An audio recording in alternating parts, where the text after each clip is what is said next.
This is the VOA Special English Health Report.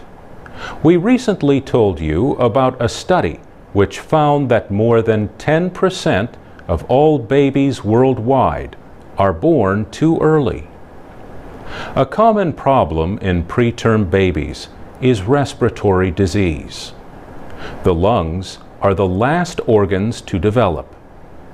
But a medicine called surfactant can save babies struggling to breathe. The story of this life-saving medicine begins with a discovery in 1959 by a researcher named Mary Ellen Avery. She told this story in 2005 to Children's News at Children's Hospital Boston, where she was the first woman to serve as physician-in-chief. She had been doing research at the Harvard School of Public Health. She was asked to find out more about the foam that forms in the lungs of people with a condition called pulmonary edema. At night, she worked in a hospital delivery room. She saw many premature babies with a disease now called respiratory distress syndrome. She examined the lungs of babies who had died. She found there was no air in their lungs, and she discovered why. In her words, the material that was important, the foam, was missing, and they were struggling to re-inflate their lungs. Nature put this foam, or surfactant, in the lungs to lower surface tension.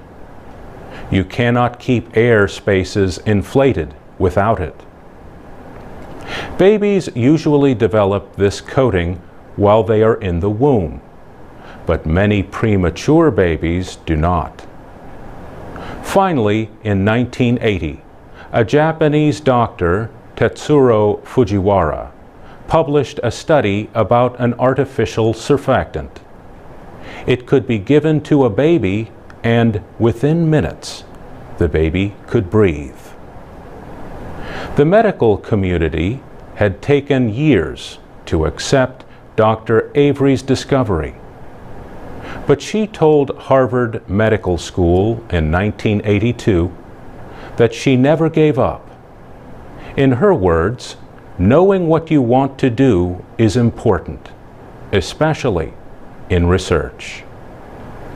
Dr. Ann Hansen at Children's Hospital Boston remembers the first time she heard about Dr. Avery.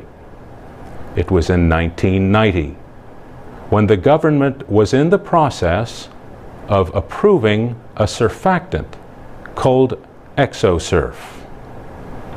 The doctor she was working with had some exciting news for her.